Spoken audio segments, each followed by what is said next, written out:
So that's why I've decided to offer 6 sync sessions as opposed to the 3 as advised by the faculty, because I know this online/remote education can be challenging at times. And we want to be able to support you through this to a successful conclusion. All right. So Unit 5 notes should be available. I made it visible earlier this afternoon.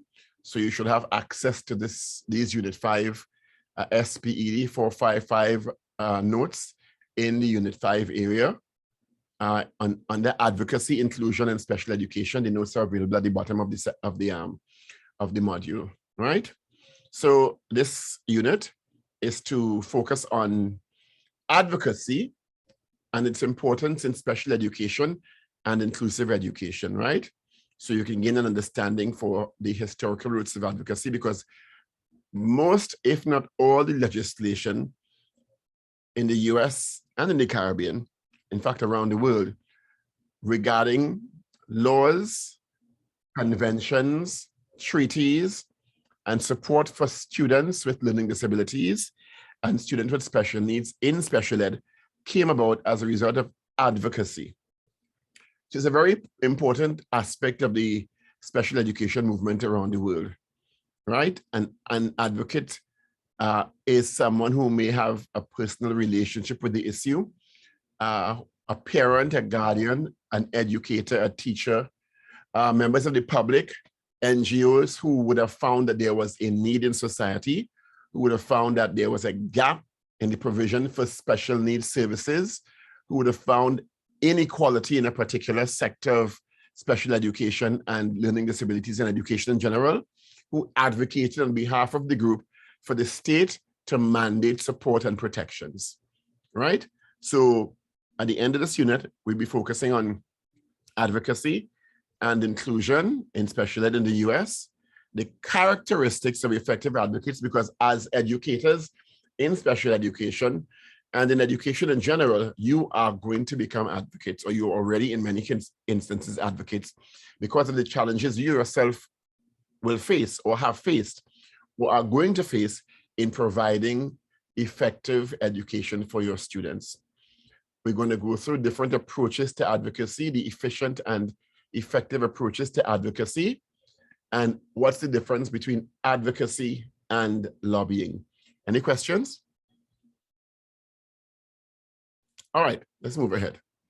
So generally, advocacy arises in any sector, not only special needs, when there are issues and challenges various sectors or various groups in society face as a result of inequality, marginalization, outright discrimination, hostility, stigmatization, intolerance, and insensitivity to some of their challenges or struggle.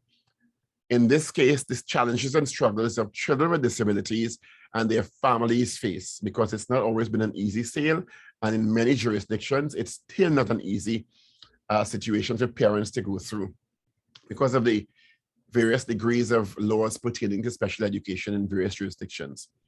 So many parents experience anxiety and fear when entrusting their child with a disability in school, because they just don't know if the school will put systems in place to make sure that their child gets the best education, or the education that's appropriate to them at no cost to the parent. Will their child be safe? Will the teacher treat their child well? Can the teacher treat their child well? Is the school district supplying what the teacher needs and what the child needs and what the family needs? So all these are concerns parents may have, and they may be anxious in this regard.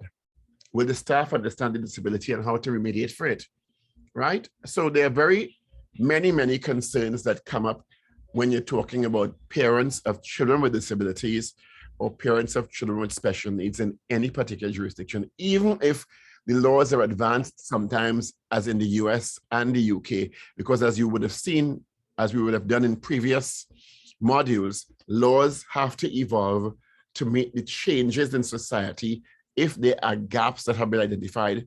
So the Americans with Disability Act, then you had the No Child Left Behind, and then you had the amendments to No Child Left Behind, and then you have IDEA, and the provisions of IDEA changed to include toddlers. So as societies respond to the laws, there may be gaps identified, and the law will be amended to deal with those gaps, right? So the field of advocacy has emerged to support parents navigating or going through this complex special ed process. The disability right discourse described advocacy as, quote, the act of speaking and acting on behalf of another person to help address their preference and needs. With special ed, it's categorized as someone who understands the law or the regulations or the rules or the conventions, understands the rights of parents, and I would add here, understands the rights and responsibilities of teachers and the education of students with disabilities, as well as those who can educate and empower other parents in the special education process. So that means anyone who understands the laws, the regulations, the rules, the supporting mechanisms, the struggles that the parents and the children go through, and wants to be part of the process for change in that particular society. Any questions? Are there persons in Guyana who you associate with advocacy for special needs? Like, who would have been the people or groups who would have been working hard and raising their voices before the passage of the Disabilities Act 2010 in Guyana? Anyone can tell me?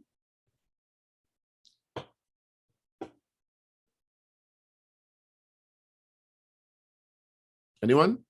Are there any names associated with the struggle in Parliament, in NGOs, parents, anyone?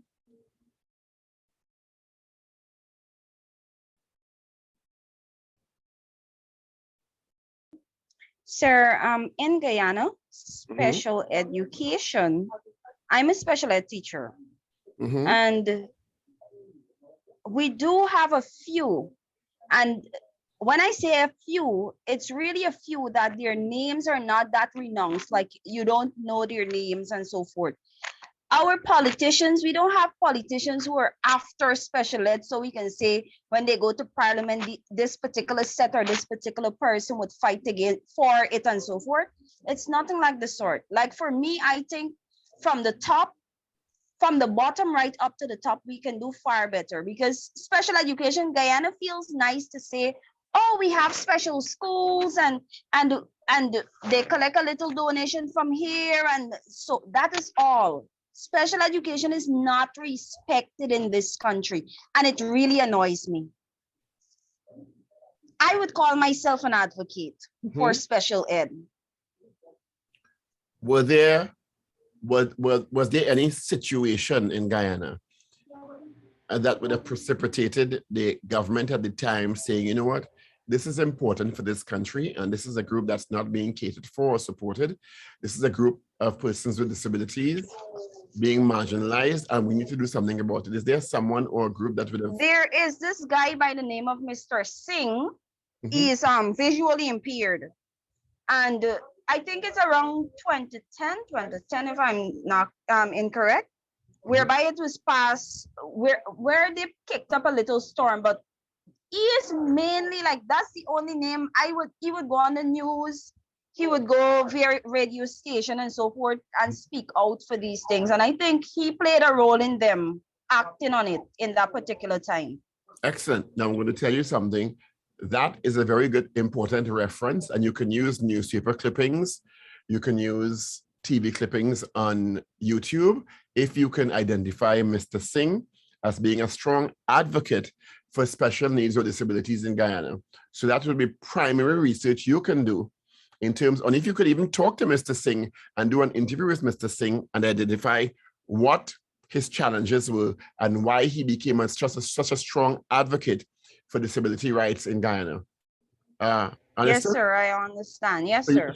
And if you can find him and do an interview and document that, that can become a very important research in terms of references for persons who are studying special ed in the future, and even for yourselves in your papers coming up.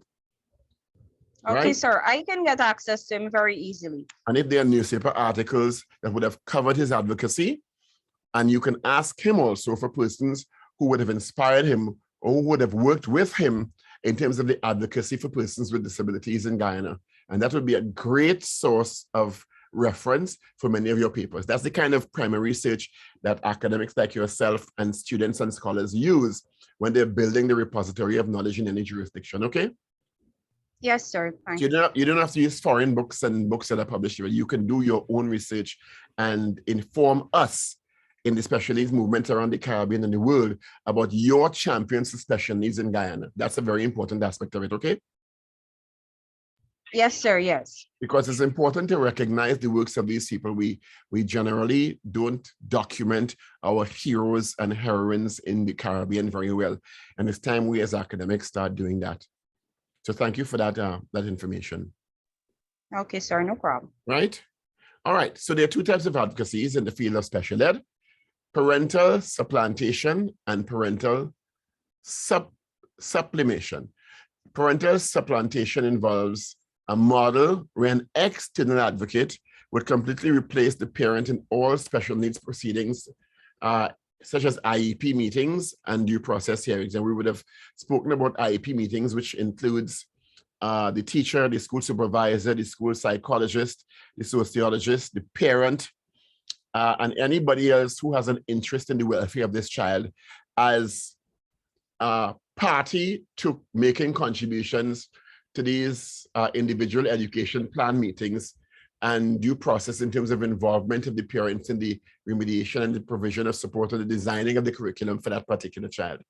Okay, so this supplantation would effectively give the student a parent surrogate, somebody who is acting on behalf of the parent, which the IDEA requires for students whose parents cannot be located by the state agency and for students who are wards of the state, right? On the other hand, parental supplementation creates a cooperative relationship between the parent and the external advocate to work with the schools on all special ed matters. All right, so those are two references that you can use in your upcoming assignments, right? In the US, as we would have discussed before, the first advocacy groups to fight for quality special ed were parents made up of children who were marginalized as far back as the 1930s. So in those cases, it was about equal rights between the education of Black students and white students. And then it moved on to the issues of students with disabilities versus typically developing students.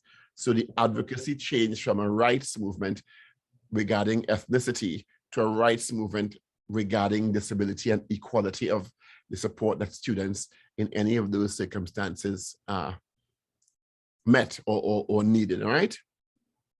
So one of the most important factors in mobilizing disability rights and special ed was Section 504, which is called the Rehabilitation Act of 1973, which prohibited any discrimination based on a disability within federally funded programs. So by law, schools, principals, teachers, school districts were not allowed to discriminate against persons based on a disability, right? Most members of Congress in 1973 did not expect Section 504 to amount to much more than a formality, but it worked in a large respect because people started to reference Section 504 and saying, you will not be discriminating against my child, you're breaking the law. So it served as a platform for persons in terms of what the law decided was a mandate for students with disabilities in the federally funded education system, right? And then you have the Board of Education versus Rowley, which showcased the power of parents to advocate for their child's special ed and strengthen the power by ensuring that parents would be included in every aspect of the child's development. We see that very evident in the IDEA with the IEP, where parents are mandated to be involved at some level in their child's education plan design and implementation and monitoring, right? Then we have the ability to parents to advocate for children in court was also strengthened by Tatro versus Irving Independent School District, which saw the courts become available to parents as a venue to challenge the school's determination of what constituted what is called a relative service under special ed law, right? And a relative service meant that a service that was appropriate for that child's education or effective education, right? The same happened with Honig versus Doe, where parents challenged indefinite suspension of children for disciplinary infractions. So a parent couldn't just, a teacher couldn't just decide you're going to suspend a child right? Because the suspension of a child was a very serious thing in the US, which denied the child of his or her education. So it became very important, because if a child was giving trouble or determined to be or perceived to be giving trouble, in many instances they weren't giving any trouble. The teachers just found that they were too much trouble in their minds to educate. So they would suspend them and use that as a tool for denying the child education. So the courts determined that that could also not be done to protect the rights for education of the child. Understood? And these are these are what the parents have rights to, legally binding rights to under IDEA. So parents have the right to notice provisions, including receiving written notice of the rights under the law so they understand it, notice of the school's intent to evaluate a child, their child, for special ed services. So you couldn't just evaluate a child without the parents' consent or knowledge. Receive written notice of if the school initiates a change of placement or refuses to make a change of placement to accommodate for that child. The parents have the right to consent to deny permission to evaluate their child if they don't want it, to deny or grant permission to provide special ed and related services to the child, to be a participatory member in designing IEPs, to access all records about their child, to have the evaluation results explained to them in a way they understand and in a language they understand, because you had situations where native Spanish speakers were not given a translator to understand what was the plan for their child and to involve them in the design and the implementation of the IEP.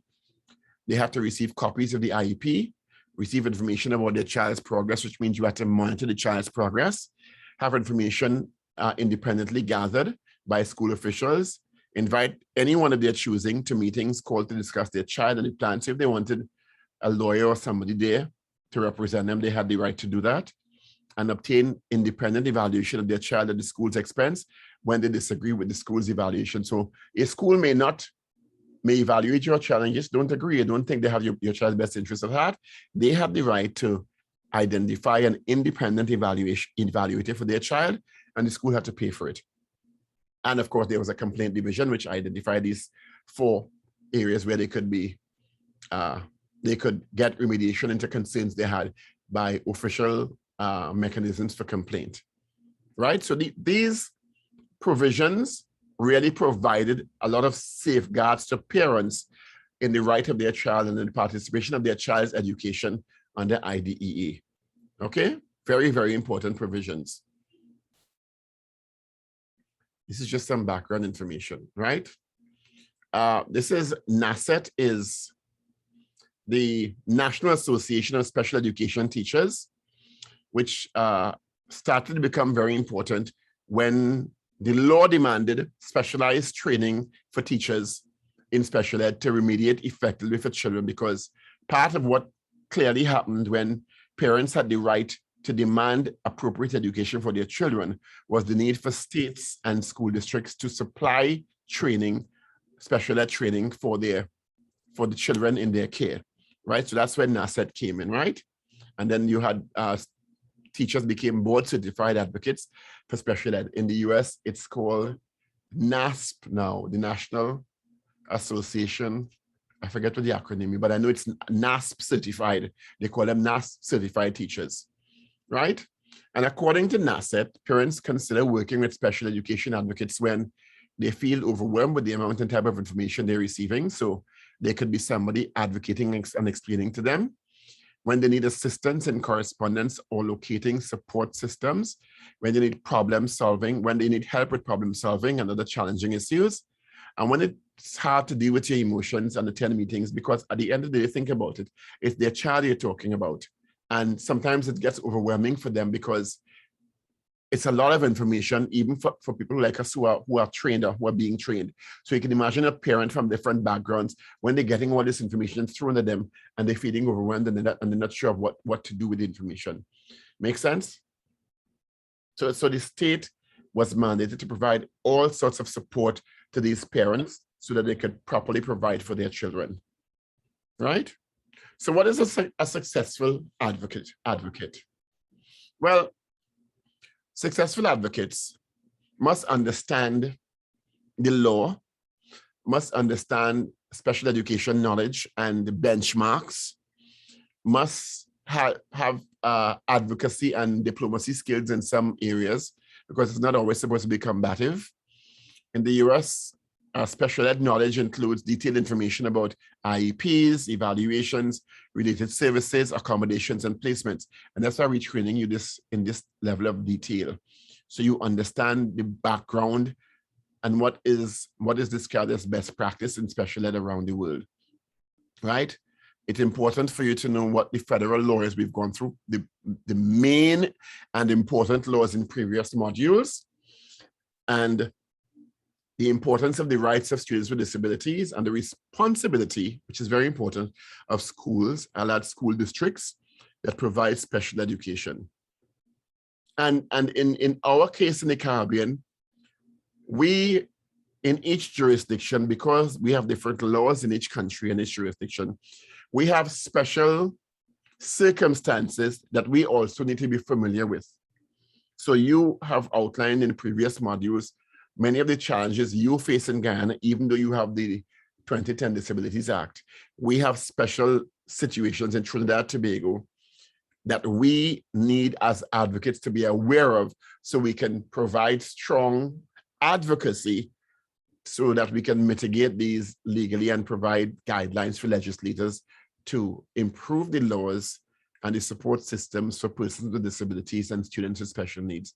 So understanding your own context and understanding your own jurisdiction is also very important, in addition to understanding what best practice in other jurisdictions, because it's not always going to be effective just to transplant what has worked in the US and the UK to the Caribbean, and what has worked in Jamaica and Guyana, or what has worked in Guyana to Trinidad and Tobago. All our jurisdictions have their unique challenges and nuances that we need to be aware of to be successful and effective advocates, right?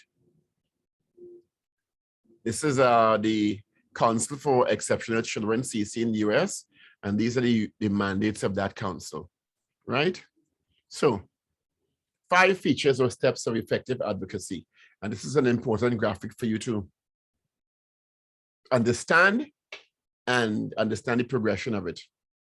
1, when you're advocating, you need to provide evidence. That's why I asked you earlier on to possibly get in touch with Mr. Singh.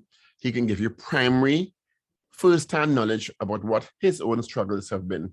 If you know of parents who have children with special needs who have had particular challenges, you can talk to them and document that as evidence.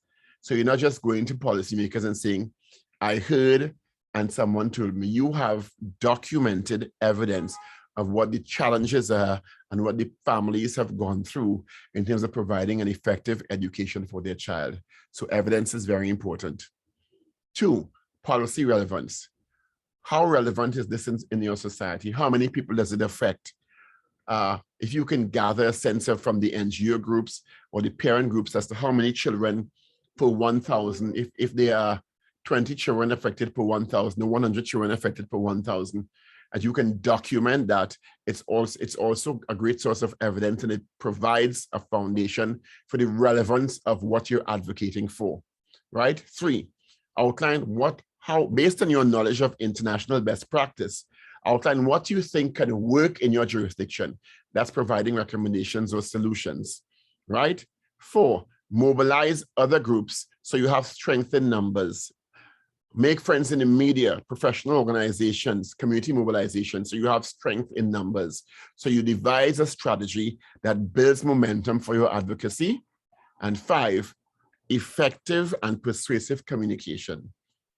And if it's one thing I've learned over the years, is when you effectively advocate on behalf of an issue, politicians don't like to look bad. So if you are effective in building momentum and building the chorus of voices for politicians or the government to deal with a particular issue, they generally have a sense of dealing with it because they don't want to look bad. So that's one of the strengths of advocacy. Any questions there? No, sir. So there are various approaches to advocacy also in terms of using tools and methods. The media is very important. Mobilization in your community. Mobilization of parents who have common challenges. using your connections and networks to get your advocacies and your documents, and networking is very important. And if you have an advocate or someone who you think is either in the government or the opposition, who you think can be an ally, you network with that person to bring your concern and your evidence and your recommendations to Parliament. And you can actually register NGO groups and advocate as groups or as a combination or a joint approach of various groups, which happens very often in Trinidad and Tobago. We had a coalition of disability groups in the country for many years, and it was very good in getting groups together, which built numbers to advocate on behalf of persons with disabilities, right? So there are three basic types of advocates. Self-advocates who are talking on behalf of themselves, obviously, individual advocates, and systems advocacies, right? Self-advocates is an individual ability to effectively communicate, convey, and negotiate, and assert his or her interests, desires, needs, or challenges, and the rights they think are being marginalized, right? An individual advocacy is a person or group who concentrate their efforts on one or two individuals. So you find persons with a common cause come together. And a systems advocate is about changing policies, laws, and rules that impact how someone's lives lives their life and how the state mediates the challenges that they have. And they can very often, these three categories work very closely together and effectively together to achieve change in society. Right? So that's a general overview of what advocacy is, right? Now, what's the difference between advocacy and lobbying? So, an advocate refers to attempts to bring positive change. A lobby is attempts to influence the decisions, actions of legislators and members of regulatory agencies. So, while the advocate talks about the issues to bring about change, the lobbyist takes it to Parliament or takes it to legislators to provide the mechanisms, the laws, and the regulations to enact the change you want to see. An advocate involves raising awareness, informing the public, gathering the information, getting the evidence, researching solutions, and creating networks and coalitions. The lobbyist involves contacting or getting the public to contract policymakers to support or oppose legislation, right? So, educating an elected government official about the efforts and policy on their community, that's an advocate. And in terms of lobbying, asking an elected official to vote for or introduce a legislation. So the NGO groups can lobby a politician, or an advocate, individual advocate can lobby a politician or decision maker to bring law to elicit change. And that's the difference between advocacy and lobbying, right? And these are the different types of experts, right? 4 approaches to parents or others advocating on behalf of their own offspring or cause. So there's the intuitive advocate, which focuses on knowing their own child, being the best person to speak on behalf of their child, who understand the circumstance the child is growing up in and what the parents have to face, because they have a personal, intimate knowledge of the challenge that this child or this group faces, right? Then you have disability experts who go and educate themselves about a particular category of special needs and use the academic knowledge in terms of understanding this disability they're advocating for and providing resources and support to parents and families. And then you have the strategist. And all these are included in parents, types of parent advocates. Parents who strategize and their knowledge of IDEA and other laws and mechanisms so that they themselves can advocate strongly for what is best practice and what is best for their child or children with special needs. And then you have parents who are interested in activating systems and understand educational systems functions, who can also act on behalf of their child or groups of children or other parents who may not be able to advocate on behalf of themselves. So these are the 4 types of advocacy experts, right? And of course, This is 3 parental advocacy styles, high-profile parents. So if you have a politician whose child has a special need, or a prominent businessman whose child has a special need, who has the ear of politicians, that's a high-profile advocate, right? Then we have strategic parents who negotiated for selective goals and are good at negotiation and compromise and willing to compromise. And then you have the grateful gratifier parents who would have formed close relationships with educators and trusted them to make appropriate decisions about their children. Now, there are 3 different types here, but you may find a parent has qualities of more than one type. And that's the kind of parent who is actually very often a very effective advocate for change in any particular school system or jurisdiction, right? And relationship forming and network forming is also very, very important in eliciting the kind of change you want to see in your education system. So you becoming closer to PTA groups and becoming closer to parental groups is also very important in understanding what they're going through and forming the kind of bonds that will also make your jobs easier, because when policymakers listen to parents and teachers in combined networks, it's a much more powerful voice, as opposed to groups working disparately or separately by themselves. When groups are able to come together and advocate for a cause, it's a much more powerful motivation for change in any particular society. And that's advocacy and lobbying. Pretty short module. Any questions?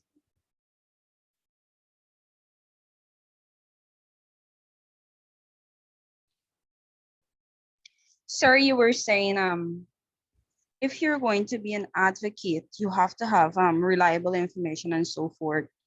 And the government does not like to look bad. But then when you're becoming an advocate, I feel, especially when you're targeting a government, you should come as a group rather than an individual, because it's easier for the government to target you back as an individual rather than targeting an entire group. And the bigger the advocacy amount or the group is, I think it's more effective. Well, think of it as not targeting the government as opposed to targeting the challenge that the government has to fix. Yes, we do. I do understand that, but then again, the government doesn't really like when you pick them out on their bad when or their lackings. So you have to be really strong when you're an advocate, because when you speak out, you have to know that you might get some little backlashes from little people, but then you might have some great push down from the government because they're in authority. So being an advocate is nothing easy. It's not but it is worth it. But think of it this way, and that's why we described earlier on the importance of building networks and strengths in numbers. So if you have 1 or 2 parents, 1 or 2 teachers who are advocating, as opposed to 100 parents and 50 teachers, it's much more difficult to victimize a large number of people, if that is the case. So networking is very, very important. And also, it's difficult to go against empirical evidence, parental experiences that have been documented, and a comparison to what exists to what is best practice and what is known to work around the world. I understand. And for me, what you were saying, when persons in authority or persons with money or power have this first-hand experience with special education, it becomes, and I can recall going to a workshop and the presenter said something that stood out. They said, it's not until it's home that persons would actually feel and understand the importance of something. So sometimes it's not that you are so glad for them to experience or glad for a special needs child to be in their hand, but that's the only way they are going to actually act out. So sometimes when we see children with certain parents, it's basically a reason, even though these children don't have an option or a choice of the way they're being birthed. Sometimes the parents need that too, especially when they're in authority. Thank you. Someone just sent an article from the Guyana Chronicle by staff reporter August 3rd, 2020. We have no special rights, which thank you for that. It kind of gives a sense of what we were talking about with Mr. Singh earlier on. And the 30th anniversary of Americans with Disability last week. Ganesh Singh is his name, a disability rights advocate and commissioner of the National Commission on Disability, stated that the Disability Act in its present form offers no special treatment to individuals, especially children living with a disability in the country. This is a very good article for you to quote in terms of, I think, one of your assignments, or it could be the SPDE 186, in terms of, I think one of your topics has give a critique of special needs or disability laws and what works. This is a very good document to reference in that, because it gives very good data on the 2002 census and persons living with disabilities in Guyana. So I'm going to use this myself. Thank you very much for this.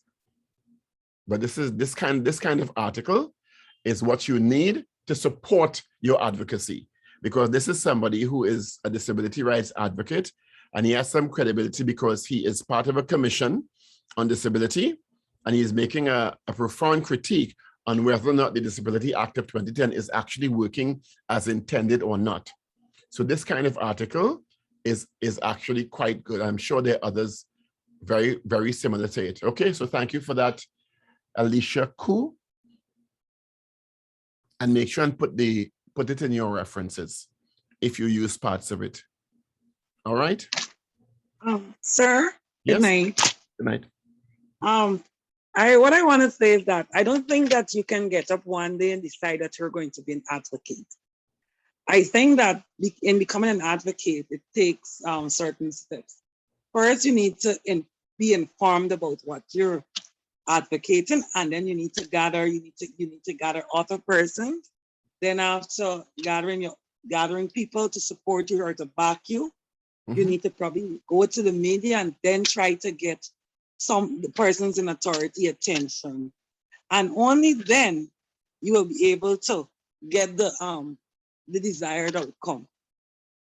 I agree. And it's sometimes very difficult for teachers to become advocates outwardly, because sometimes your contracts have clauses that prohibit you talking out. Not so? Yeah, from talking to the media, yes. Yeah. You cannot just talk to the media. It's very difficult, but you can be part of networks silently and advise parents, because you interface with parents whose children you teach. So there are ways around that without breaking the law or contravening your contracts with the state. Understood? And you see, you have first-hand knowledge of the challenges students face with disabilities and students with special needs face, and their parents, because their parents will be talking to you as their teachers. So you have first-hand knowledge, and you can guide the parents as to the way forward to be strong and effective advocates without compromising your contracts or your work situation. Sir? Yes? I understand what you're saying, but these parents having a child with a disability is a challenge already. And then to divert info to them, for them to go out there, it's like you yourself as the teacher want to go out there because you're teaching them, you have the frustration of the parents falling on you, like you're in the right place to speak out. I pity my parents. I ain't able to tell them, oh, you need to go here, and they already have their own challenges to deal with. I agree, but I know some people's contracts could put them in a sensitive position if they want to speak up. But if you can, by all means, be a vocal advocate, because at the end of the day, you have first-hand experience with what these children and these parents are facing. And you also have challenges because the state may not be providing the kind of support that you need as a teacher, as an educator. Right? So your knowledge, yes, sir. Your first-hand knowledge is also very important in the process, right? All right, so we've gone through this session today. That brings an end to Unit 5. I will put the revised assignment guide in the resources that I've advised you on it. And that will bring an end to our session for today. Any questions as we leave? No, sir, that's it for me. All right, everyone's all right? Good night, sir. Yes? Sir, I I'm not just all want right. to final. Go Sorry, ahead. I just said I would only check grades on our assignments and so that we would have submitted. I haven't seen any I am compiling all the grades that I didn't want to do some and give some students and some. So hopefully by the end of this week, I'll be able to update you on all the grades individually, because I also don't post everyone's grades because the grades is a very private thing. So when I finish correcting all the assignments, I'll pass on the grades to everyone on the same day privately. Okay? Okay, Sir, sir. Because I just want to know whether I'm doing, how I'm doing in the courses. So. No one is failing so far. So, Okay, sir, thank you, sir. Sir, I have an issue. Yes? I haven't done the last discussion because I have been reading various discussions, and it seems as though I'm getting like everybody is taking this thing from a different perspective. And so I want to do it tomorrow. I try attempting it a few times, but I'm not certain. I'm honestly not certain what to do. So I want you to just go it over back for me so that I can actually work on it tomorrow and get it Which submitted. discussion is this? That's the dualism one. Dualism. All right, 1 second. All right, the ones who don't need it can log off, and I will just go over dualism for this particular student or anyone else who may have had a challenge with that. I understand what it is. However, just the assignment, I want to know exactly what it is that you're looking for and how to tackle it. All right, I'm looking, let me just bring up the assignment. 1 second.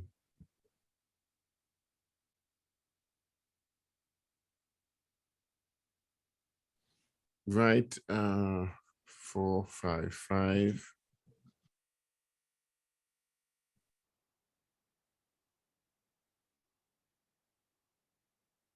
Right.